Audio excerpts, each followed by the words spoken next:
these questions? Yes, sir. Quarter. Anybody in substitutions? Y'all need any subs? You kind of a little old, Bill. You need a sub? You know I'm 51. I'm okay. always. All right, let's get ready to start the second quarter then.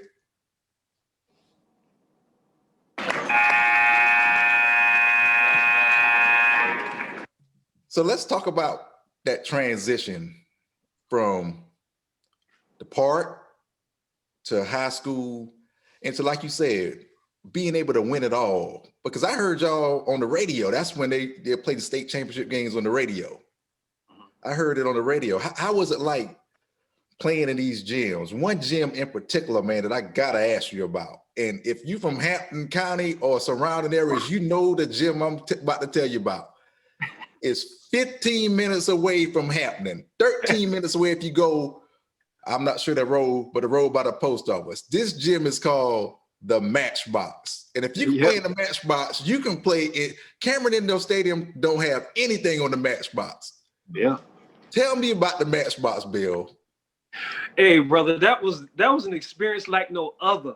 It was so packed, so many people, standing room only, people beside the court. Like if you go to take the ball out of bounds, there's people standing all on the side, brother. It was so intense. That was very, very intense and hot gym to play in, man. So exciting. I know Maurice remembers stories of it too. Yeah. And for those that don't know what school is the Matchbox, that's Estill High School. The gym go Gators. Yeah, that's right. The Matchbox. And Coach Sumter, God rest his soul, Coach Sumter was the coach. And I played middle school, high school, college, overseas. There's no gym that was like the Matchbox. You couldn't see the sidelines. Yep. It was so packed. And I remember one game, the ball went in the sideline. The ball went out of bounds in the crowd on the sideline. Then the referee couldn't find it. Somebody done took the ball and stuck it. Had the big goose down coat. Done took the ball and stuck it up under the coat. And the ref looked. We had to get another ball. Yeah, that was so intense in there. I remember a couple of times we helped a couple of people. It was so packed, and they wouldn't let anybody else in the gym. We had some guys come in through our locker room. Remember that, Red? Through the window. We was helping guys up through the window in the doggone locker room, brother. It was so like it was just packed. Nobody else could get in, and they wanted to come in, so we just let them in through the window. Like it was crazy. Yeah, and in the Matchbox, I don't think they knew what a fire code was because it's no way. Did that even exist back then? Was a fire code even existence back in 85, 86? And you're right, Coach Sumter, man, God bless his soul. That he had some talent. When Wade Hampton and Estill played, it just shut the whole city down because everybody's gonna be at that game. If you weren't at the game, you was outside talking about who won, what's going on. And it was packed when the girls was playing. Oh. So if you weren't at the girls' game, you weren't getting in the boys' game. No. And when we talk about, before we get to the college level, when we talking about the talent in Hampton, I'm up in the Columbia area, and this is considered the basketball mecca of South Carolina. The Midlanders, they say that. And when we talk about our talent from Wade Hampton, we can't leave out Estill. Cannot. Mm-hmm. The talent that came out of Estill, you got Sylvester Redenberg, Carl, God rest his soul, Carl Singleton, Lumpy, Eric Wright, God rest his soul. It was so much talent that came out of Estill High School, so much talent that came out of, back then it was West Hardyville and Ridgeland High School, but now it's Jasper County. Then you got Allendale, Fairfax. Yeah. The talent in the Low Country was so deep. Still is. It's still that way. And I'll put that up against anybody. The talent that came from that area. And when we played the Estills and when we played the Allendales, we played hard. And then there was a respect for each other. And a lot of those guys now, when I see them, it's nothing but love. It's genuinely brotherly love because of that bond that we developed playing against each other in those big rivalry games. Yeah. No, that's right. What about you, Bill?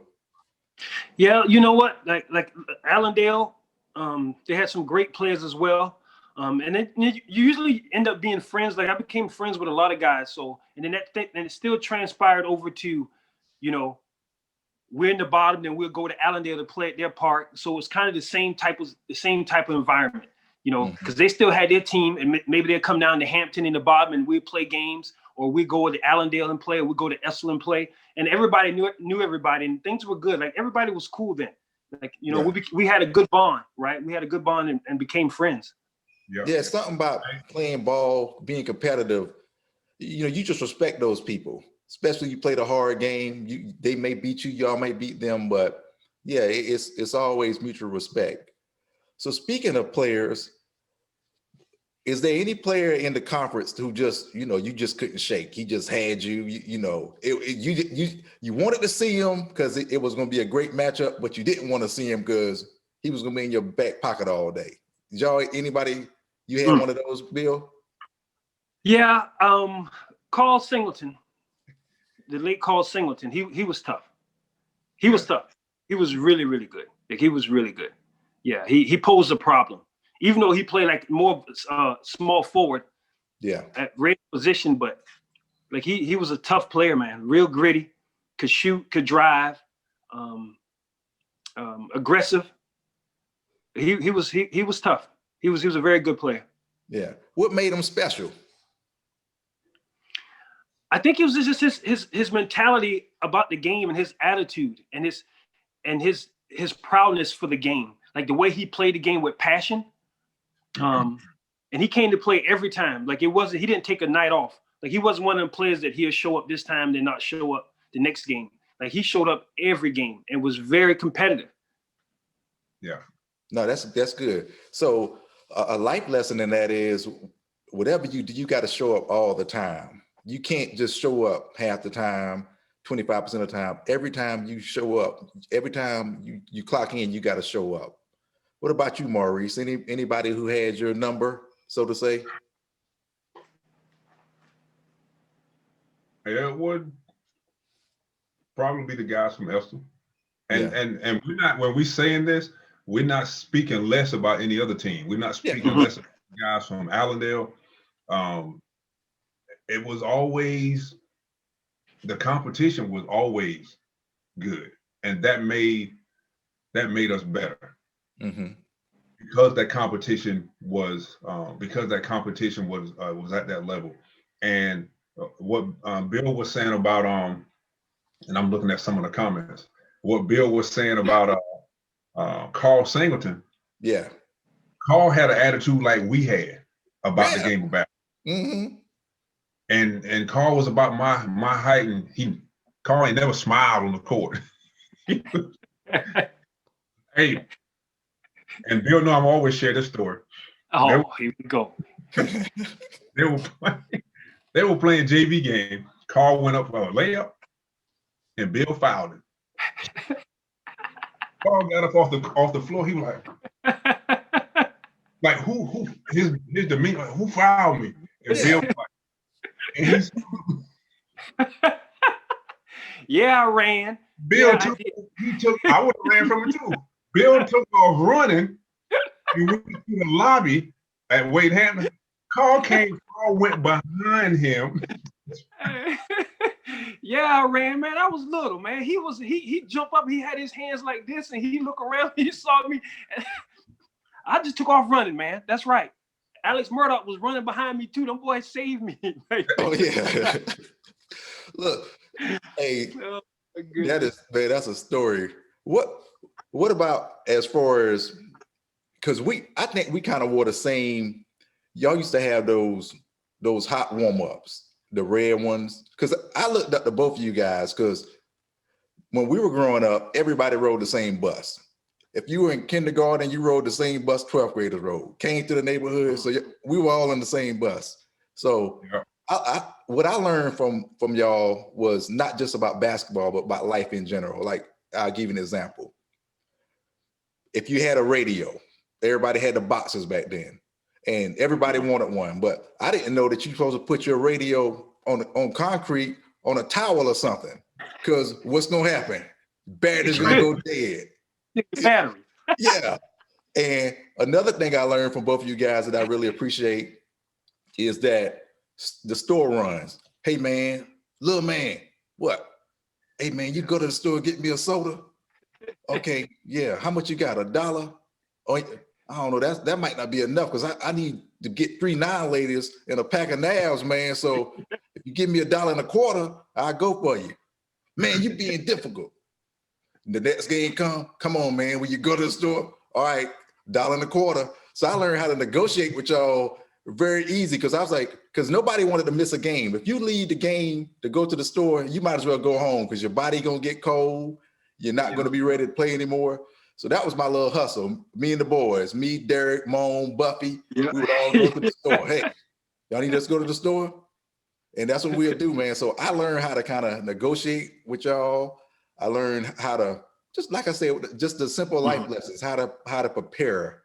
And that's missing a lot in our community, that we don't have people that the kids can look up to. That's one of the reasons why I wanted to do this, is because when we go home, I want these kids to know, like, okay, you got Maurice Walker right here. You got Bill Murdaugh.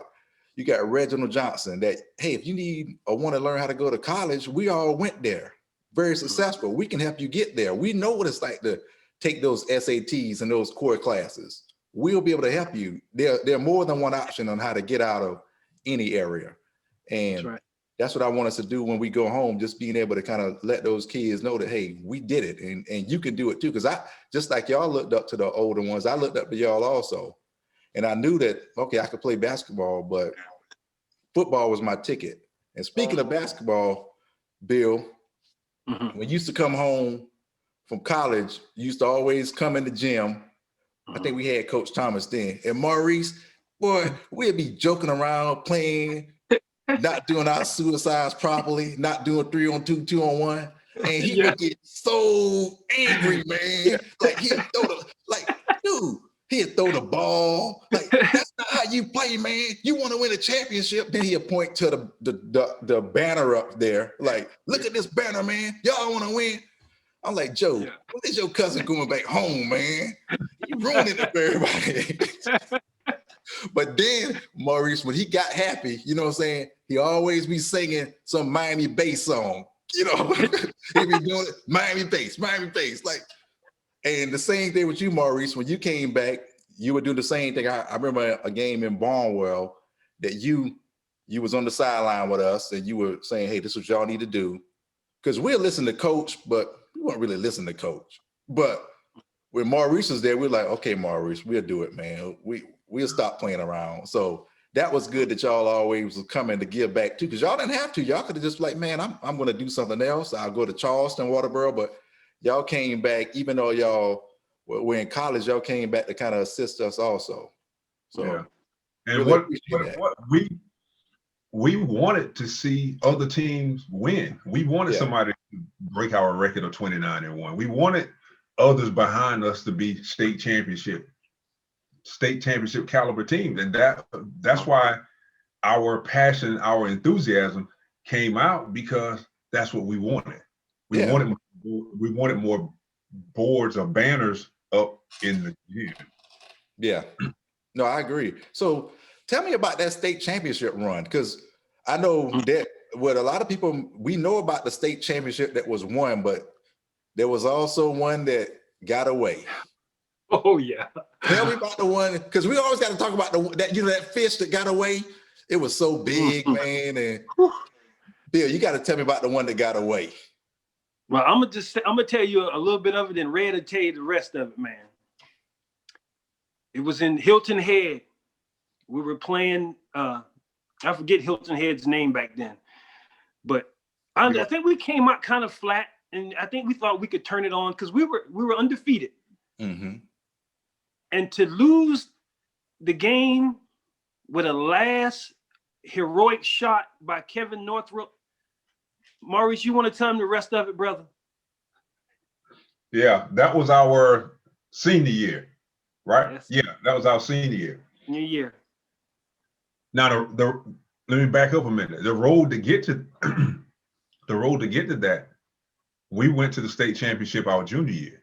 Right. But we lost the Crescent. Central Crescent. Yep, lost the Crescent High School. I was sitting in the stands watching that game. Hold on, man. Flag on the play, Maurice. Wait, hold on. Let me throw it. Hey, Throw it on man. the field. You sitting in the stands. I mean, what happened? I was sitting in the stands because, like my grandmother or my grandfather would say, I started smelling myself in high school, trying to holler at a girl. We ended up dating, and my grades dropped. So I was ineligible to play the second half of the season. And I was told to go ask the teacher to give me the grades. And when I went to ask him, Coach Hutchinson, he was the track coach too. When I went to ask him for the grades, he said, "You're gonna probably hate me. The school probably gonna hate me. Coach Strother probably gonna hate me. Mr. Smith, the principal, probably gonna hate me." He said, "But I'm not giving you any points." He said, "It may be 10, 15 years down the road, you'll realize why I'm not giving you the points. I'm not going to give you any points to get your grade up." He didn't give me the points. I couldn't play. I thought that, hey, I'm still going to get my point. No, that didn't happen. I made a choice to stop doing my work. I had to sit in the stands watching my teammates play in the state championship, and we lost by 3. Knowing if you would have played, we probably would have won the thing. And I want to say that. I'm gonna put that on you on that one. Red, I was mad at you too. It was, nobody was harder on me than I was. When the buzzer went off, I ain't gonna call no names. When the buzzer went off, several people walked past me sitting in the stand. You cost us the state championship. You cost us the state championship.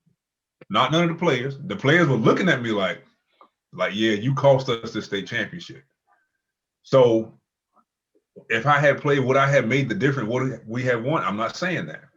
Yeah. Because that cat, Chucky Scotland, before the 3-point line, he had that cat had 40-something points. He was coming across half court shooting like he was shooting a free throw. Yeah, that's how smooth he was. Now, was that gonna make a difference? No. Is that something I'll ever forget? No, because I made a choice to not do my work, my team, and I let my teammates down. And that night, before we got back on the bus, we made a decision that night we were going to win the state championship. The next day, that's right. The next day we started working out. The next day we started practicing, which leads us to the point, the game what Lil Bill was talking about, when we played Hilton Head Seahawks. We was undefeated. And I think we kind of we undefeated, and was kind of, we undefeated. And Kevin Northrup was the one that caught the ball. I was all the way on the other end of the court. He caught it, threw it, right at slow motion. It went off, and the whole gym just got in slow motion. It was like slow motion. Right through the net, right into my hand. Really? Slow motion. Yeah. Oh my goodness. We cried like we lost the state championship. When we got dressed and got on that bus, and say what Coach said. Coach and told the girls, basketball players, the same thing. I don't want to hear on this bus. The next day, Coach said, be at the gym 7 o'clock in the morning. Yes, sir. We got there by 6:30. Practice, we stretched, we went to the track field. We had to run a 6-minute mile. Yep. If you didn't run it, you was gonna run it again. Yeah. We had to run a 6-minute mile. Then we stopped by the football field. Yep. Nightmare. Started the goal line, 5-yard line, back up, 10-yard line, back up, 15, back up, 100-yard line, back up. Got on the other end and started over, 5-yard line, back up, 10-yard line, back up. When we finished that, we looking at each other like, is Coach crazy? It's over. We thought we was done after the football field ran. We like, oh, everybody clapping like, yeah. and we were clapping like we get ready to go in. He's all right, hit the bleachers.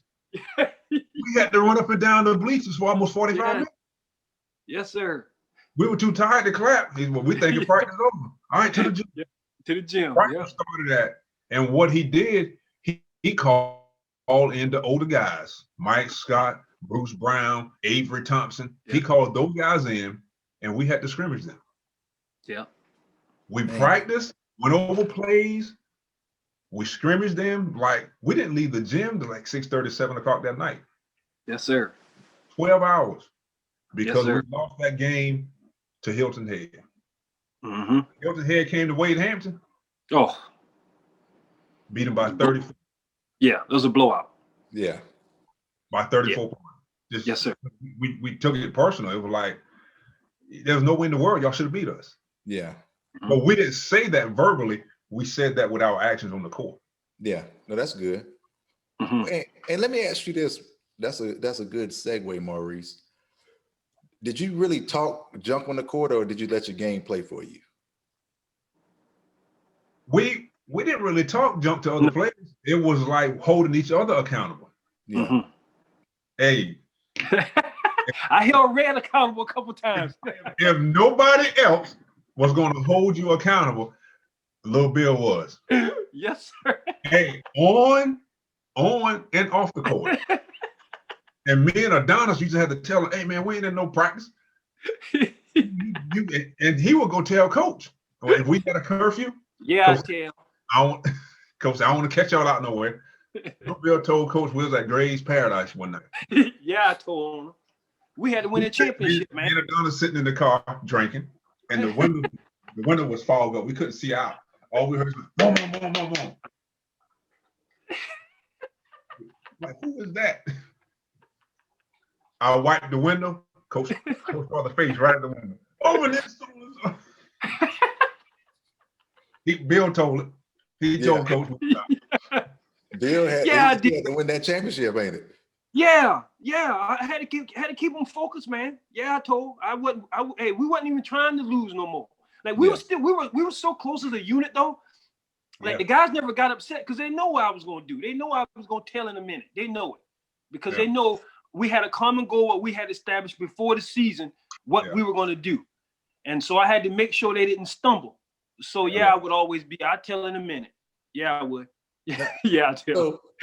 So y'all relationship. When did y'all become brothers? Y'all not friends anymore. When did that transition take place? It's over the years. Yeah. Over the years, it just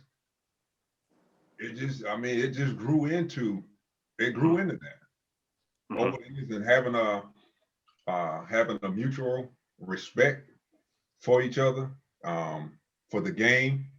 Mm-hmm. And when we were in high school, we played together. We were supposed to play together in college. I went and stayed a week. And Ray got homesick.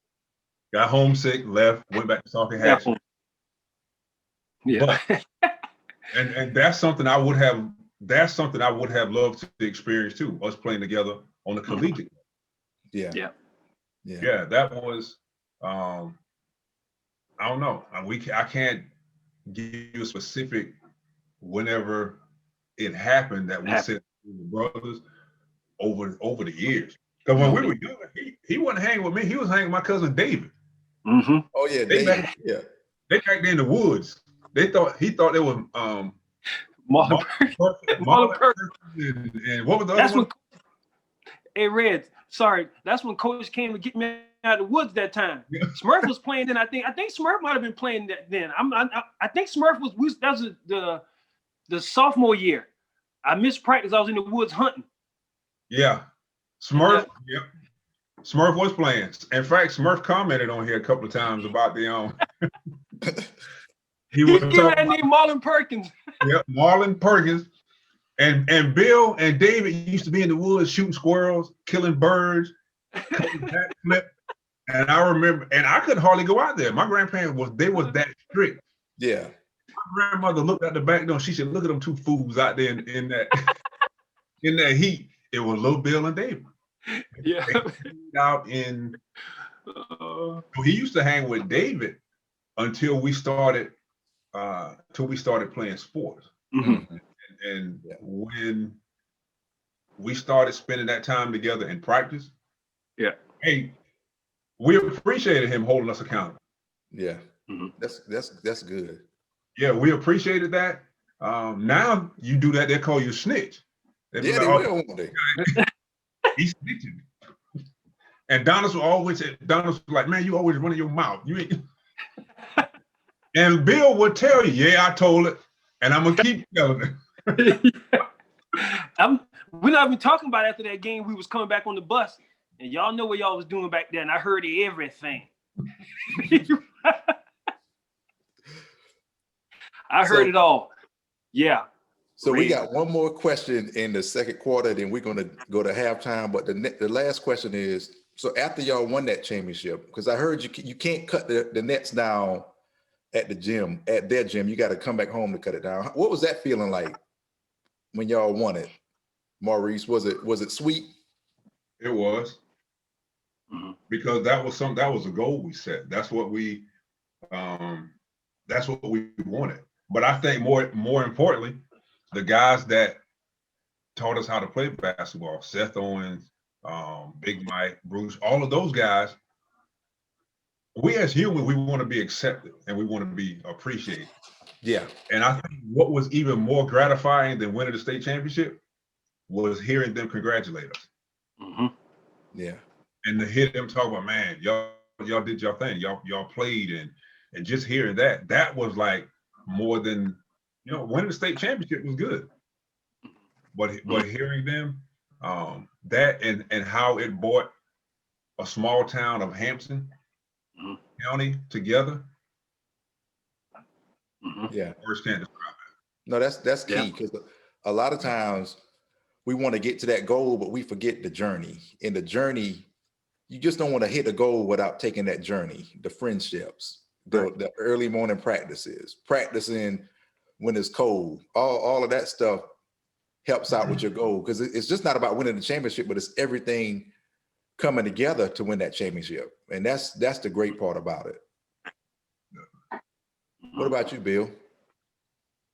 Well, you know what? It was a thrill for me too, man. Like, because I still remember the article they had when we lost my junior year. It had the thrill of victory and the agony of defeat.